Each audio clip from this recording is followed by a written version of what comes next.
Bismillahirrahmanirrahim. Assalamualaikum warahmatullahi wabarakatuh. Semangat? Oke. Baik, terima kasih Ibu atas kesempatannya. Saya akan sedikit menjelaskan tentang apa yang sudah saya simak dari saya tadi baru mendapatkan 3 sekolah, dua sekolah. Yang 3 belum selesai karena waktunya sangat sekali Bu, ya. Jadi baru dapat sebagian. Yang pertama tadi saya keluar dari SMP 2 Telaga Sari. Luar biasa tadi untuk aset pertama yaitu aset manusia. Itu tadi untuk kepala sekolah itu dari S2. Kemudian untuk guru-gurunya mayoritas berusia muda, ya seperti saya. Jadi lebih ini gitu ya, energetik gitu, lebih semangat gitu ya. Kemudian untuk seni budaya tadi ada jaipong, kemudian ada juga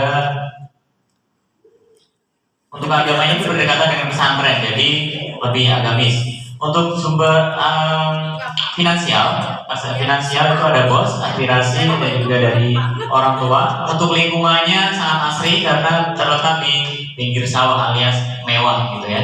Itu yang tadi saya simak dari Telaga Sari juga. Kemudian dari Sakobar SMP 1 Kota Baru.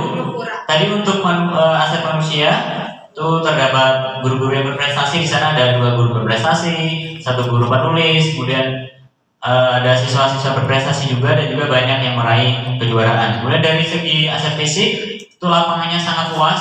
Saya pernah ke sana juga karena mertua saya juga ngajar di sana.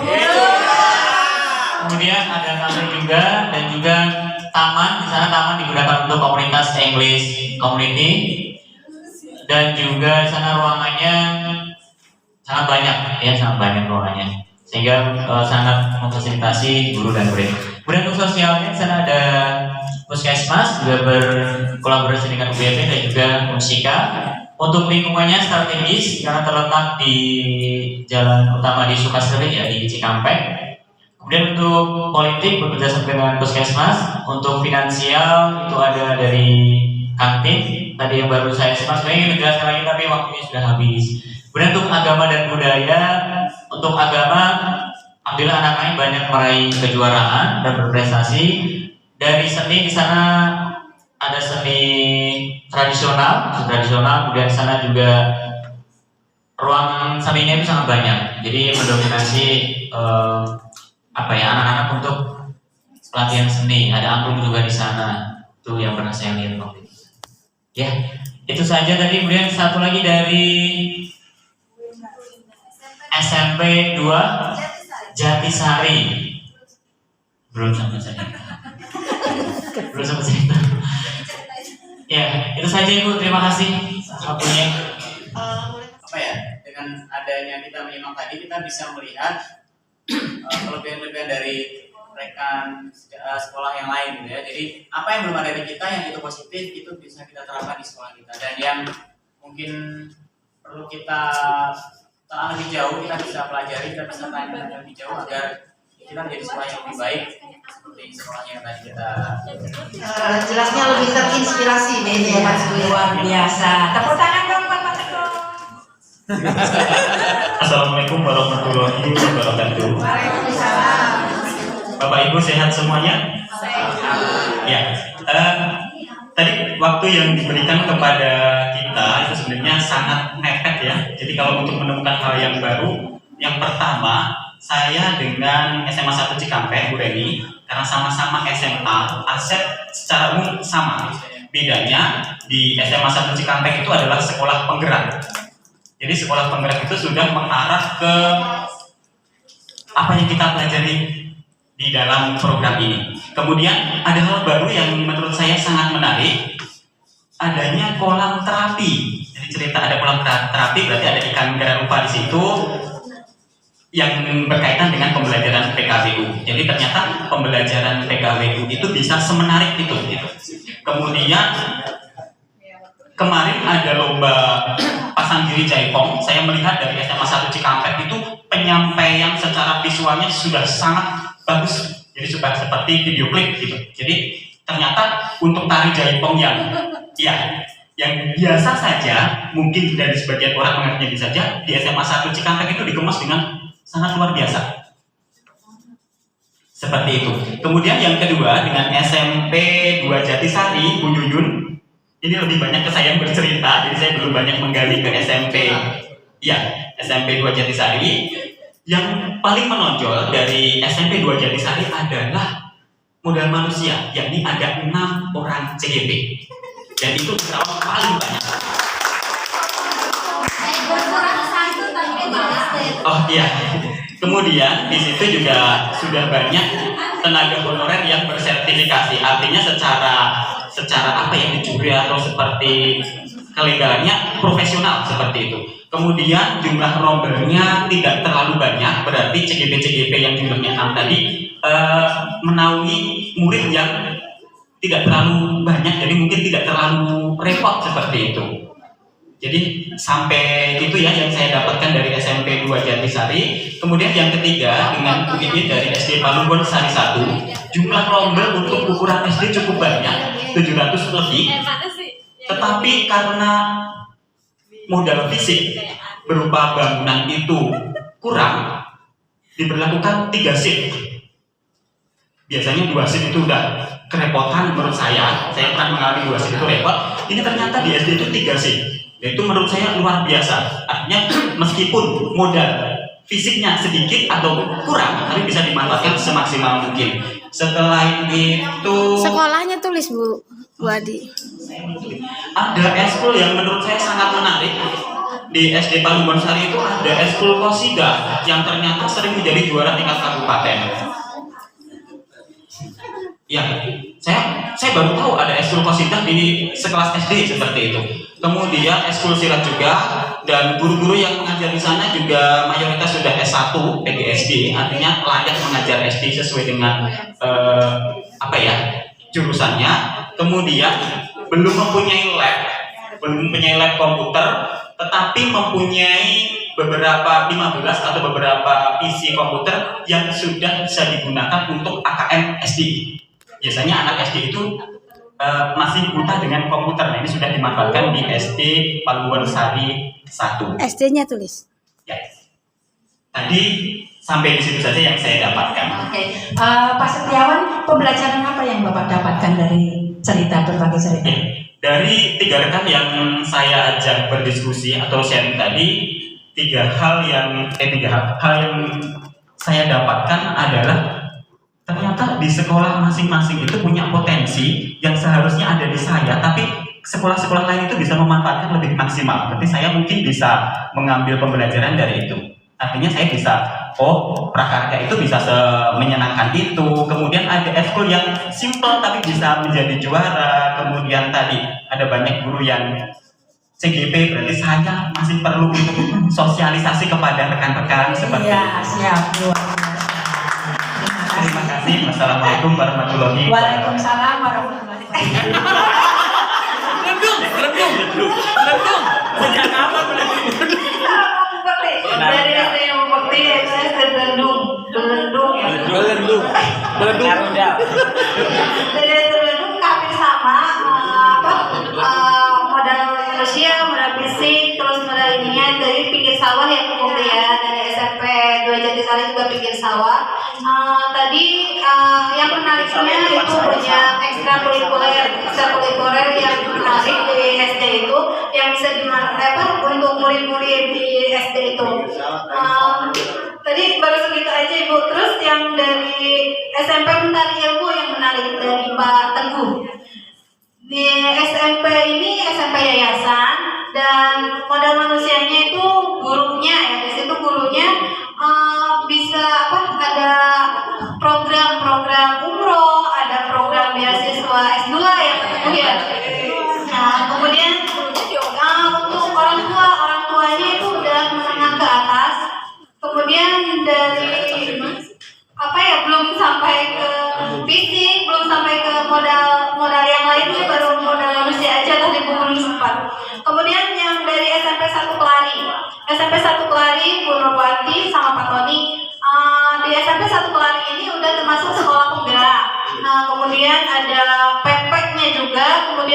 CGP-nya 2, Pak Tony sama Bu Nurwati. Kemudian murid-muridnya, di situ murid-muridnya sering ikut ke kejuaraan, yang kejuaraan yang benar.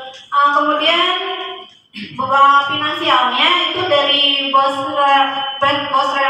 reguler, kemudian dari bos kinerja juga dapat finansialnya. Seperti itu mungkin Bu, apa yang saya dapatkan tadi bersama teman untuk menceritakan modal fisik, modal manusia, 7 aset yang ada di sekolah. Assalamualaikum warahmatullahi wabarakatuh.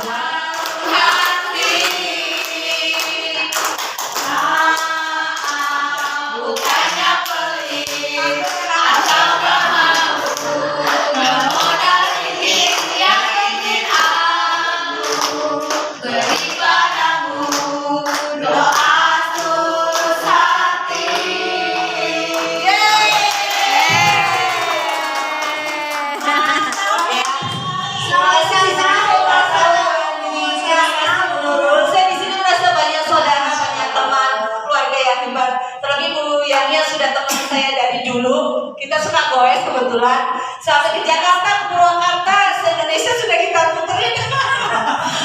Ya sudah kembali ke laptop. Baik, saya akan menyampaikan program saya yang sudah saya jalankan, yaitu Pramuka Garuda. Ya, inputnya adalah murid-murid sekolah saya SDN Paul Bonsari 3 Pundong dari kelas 1 sampai kelas 6. Saya mengajar di sini baru 3 tahun, tapi saya merasakan output yang luar biasa sejak kehadiran saya. Bukan ngomong ya, saya merasakan bahwa kita misalnya yang tulus dan ikhlas. Sombong yang positif Bu. Kemudian aktivitasnya yaitu kegiatan Pramuka Garuda yang saya implementasikan kepada murid siaga maupun penggarap. Saya mempersiapkan mereka dengan perjuangan ya. Untuk waktu itu saya minta izin kepada ibu kepala sekolah, dan ibu kepala sekolah kebetulan mengizinkan, sehingga saya bersama beberapa rekan saya dorong mereka semua untuk boleh aktif membantu anak-anak Pramuka Garuda ini.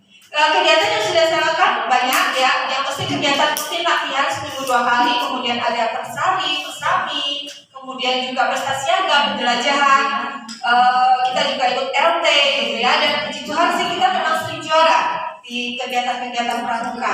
Output kita adalah murid-murid Pramuka yang hebat dan luar biasa yang menjadi generasi penerus kita ya Bapak Ibu. Outcome-nya adalah Pramuka Garuda, Pramuka hebat yang berkarakter.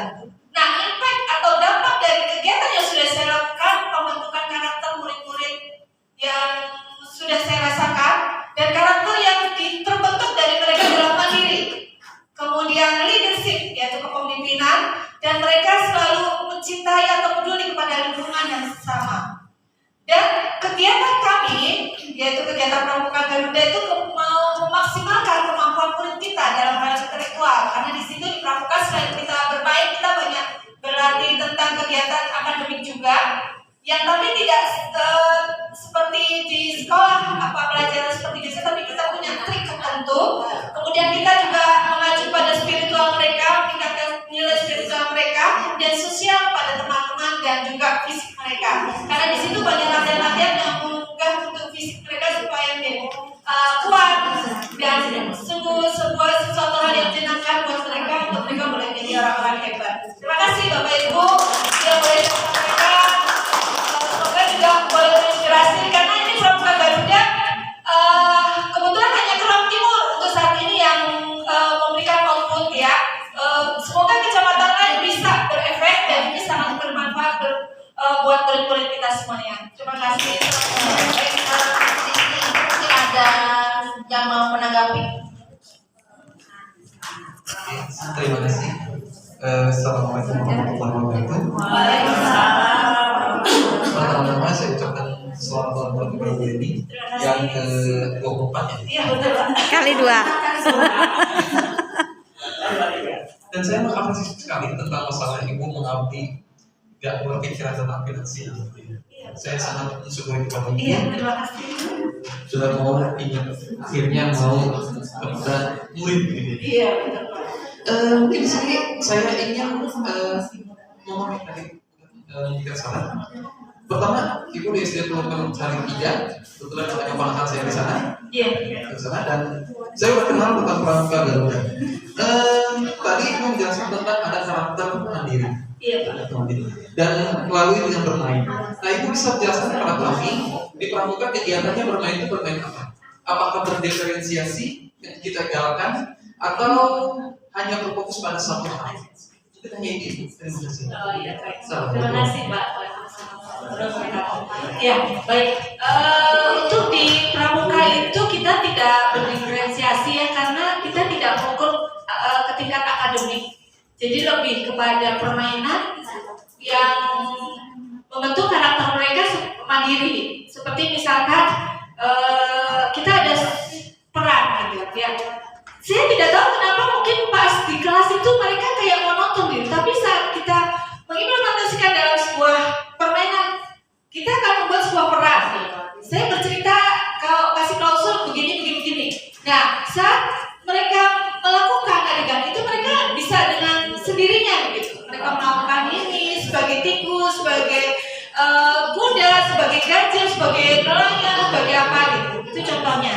Kemudian kita juga melakukan kegiatan seperti misalkan bekerja sama dengan teman. Bagaimana mereka bisa mendorong teman untuk mereka boleh mandiri begitu. Ayo cepat kita lakukan ini supaya kita menang juara gitu.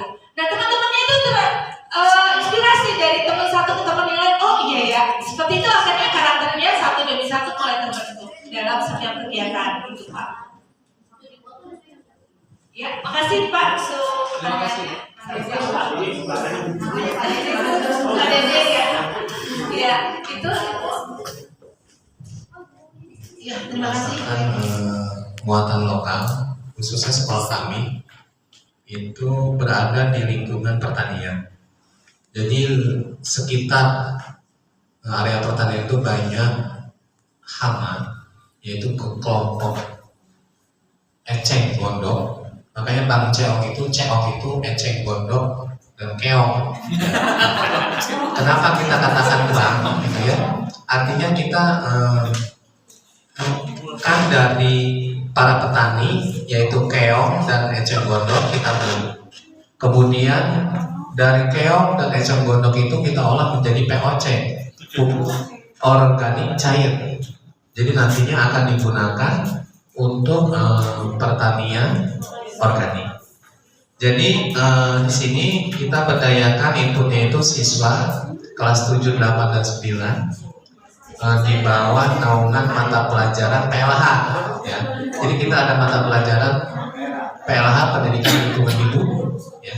Kemudian gurunya kita ambil dari, kebetulan ada rekan guru yang base-nya itu adalah pertanian, dia PPL, sehingga kita membuatkan sebuah ekstrakurikuler sekaligus intra gitu. Itu bentuknya kegiatan pembuatan pupuk organik cair yang kita beri nama Bang Ceong tadi. Di sini kegiatan aktivitasnya pertama adalah mengumpulkan eceng gondok dan keong. Jadi kita beli ya dari petani yang didapat dari areal sawah mereka. Kemudian kita olah, prosesnya mulai dari pengolahan bahan, yaitu eceng dicacah ya, dipotong-potong, kemudian dicampur dengan keong, kemudian dicampur dengan bahan hayati atau APM hayati probiotik yang sudah kita fermentasikan kurang lebih sekitar 10 hari. Kemudian kita campur fermentasi selama 15 hari secara anaerob ya. Jadi setelah 15 hari kemudian kita saring, dipindahkan tempatnya ke tempat yang siap untuk digunakan packing, dan sampai produk, sebetulnya produknya sudah ada. Jadi ini sudah dalam bentuk produk jadi, sampai sudah dipasarkan nama produknya Bang Ceong, sampai proses pemakingan. Jadi anak itu diajarkan dari proses pembuatan kemudian sampai pemasaran dan packing. Bahkan kita sudah mencoba untuk diikut lombakan ya di tingkat provinsi untuk karya kreatif atau ya semacam karya inovasi siswa seperti itu. Outputnya secara langsung yaitu produk yang berupa POC tadi ya, produk organik, pupuk organik cair. Kemudian outcome-nya harapan kita adalah murid memiliki mindset entrepreneurship, artinya pemikiran yang murid itu mampu membaca potensi-potensi lingkungan sebetulnya yang ingin kita kembangkan ya. Seperti yang kita pahami sekarang bahwa semakin kesini perubahan lingkungan itu sangat mendadak, kemudian tidak bisa diprediksi, sehingga dibutuhkan kompetensi murid-murid kita itu yang mampu membaca lingkungan sehingga mereka mampu memiliki daya lenting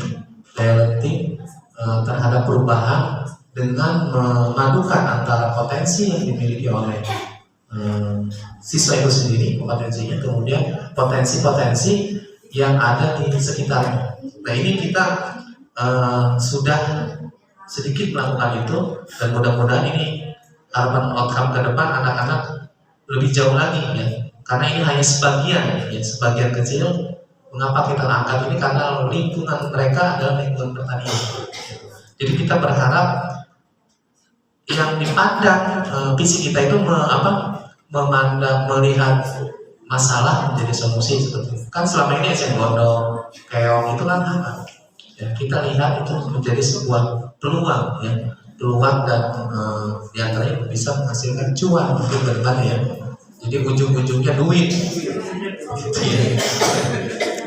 Itu secara outcome-nya. Kemudian dampaknya kita berharap lingkungan ya mungkin sehat, terutama produk pertanian ya, seperti yang kita ketahui kalau diuji secara kandungan pestisida itu produk pertanian itu sudah sangat tidak layak untuk dikonsumsi ya. Kalau Bapak Ibu jalan-jalan ke Lembang, kalau hari ini panen itu sore kemarin ini disemprot ya, jadi kandungan pestisida itu sangat luar biasa. Makanya atau dampak ke depan kita memiliki produk-produk pertanian yang sehat ya, produk-produk pertanian yang organik, dan juga kita bisa menciptakan lingkungan yang bersih gitu ya, indah, tidak terbebas dari hama atau hal-hal yang memang merusak lingkungan seperti itu.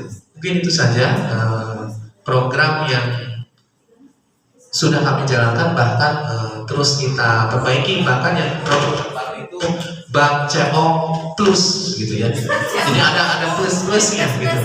Jadi ada plus-plus. Itu aja, terima kasih. Wassalamualaikum warahmatullahi wabarakatuh. Waalaikumsalam warahmatullahi wabarakatuh. Terima kasih Bapak Ijan, kita berikan tepuk semangat. Berikan tepuk tangan. Mungkin ada yang hendak mengomentari apapun tentang program yang Pak Ija presentasikan. Teman-teman, perhatikan. Silakan. Ada yang mau berkomentar atau Silakan untuk saran? Berikan pendapatnya tentang presentasi Bu Yeni. Pak Ija. Terima kasih atas waktunya, Pak Ija. Izinkan saya bertanya. Tadi kalau tidak jelas, kalau tidak salah tangkap, yang dibeli di para petani ini eceng gondoknya. Nah itu ada semacam apa? Pemasukan ya ke petani sendiri ya. Nah petani ini sengaja membuat apa? Sengaja menyediakan satu lahan untuk menanam eceng gondok, atau memang itu dia ada di setiap sawah gitu ya? Karena termasuk yang keong itu ya, dari keongnya juga, karena kan kita di ekosistem lingkungan juga kan. Terima kasih. Baik, jadi sebetulnya ini tidak ada khusus istilah ada lahan menanam eceng gondok ya. Jadi di sana itu kan area pertanian tadi. Jadi dalam proses penanaman padi itu pasti ada gulma ya, atau hama dalam hal ini hamanya yang sering muncul adalah eceng. Ya begitupun di saluran perairan, irigasi. Nah mereka itu sambil istilahnya membersihkan sawahnya dari hama, diantaranya adalah eceng. Nah kalau selama ini kan dibuang begitu saja bro, udah ditumpuk gitu ya, tanpa ada pemanfaatan. Nah kita melihat peluang itu. Jadi mengenai eceng gondoknya itu tidak sengaja ditanam eceng gondok. Jadi mereka sekali mendayung gitu ya, itu memanfaatkan jadi hama-hama yang selama ini mereka dianggap hama, sebelumnya hanya diambil, dibuang, dan ditumpuk, tidak ada pemanfaatan berikutnya. Nah kita melihat itu, jadi mereka sambil membersihkan lahan pertanian mereka dari hama, yaitu berupa eceng dan keong, kemudian mereka bisa jual, kita tahu, gitu. Jadi seperti itu konsepnya. Jadi tidak sengaja menanam eceng, enggak, gitu. Jadi, termasuk di saluran irigasi, gitu. Saluran irigasi sering atau bahkan di sungai-sungai gitu ya. Banyak eceng-eceng gondok yang menghambat saluran air. Nah dengan adanya seperti ini, setidaknya ini adalah salah satu cara ya, selain berdampak kepada lingkungan juga ada profit gitu ya, profit yang bisa mereka dapatkan. Kenapa eceng? Nah ini ternyata banyak mengandung unsur hara dan keong juga sama seperti itu, yang bermanfaat buat lahan pertanian. Itu Bu Yan itu ya. Terima kasih. Sampai setelah berarti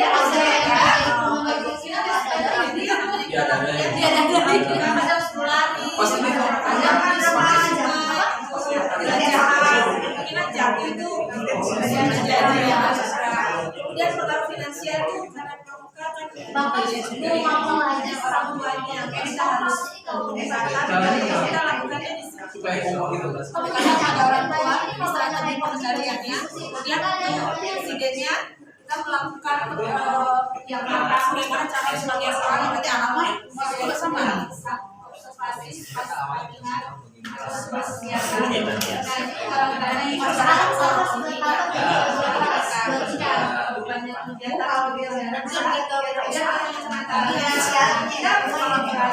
orang ini udah diambil kelulusan dalam itu jawabannya topik besarnya nanti tema itu tergantung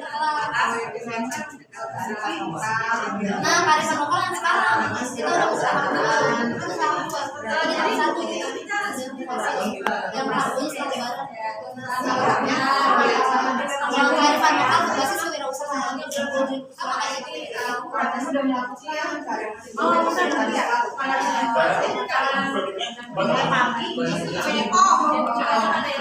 biasa ya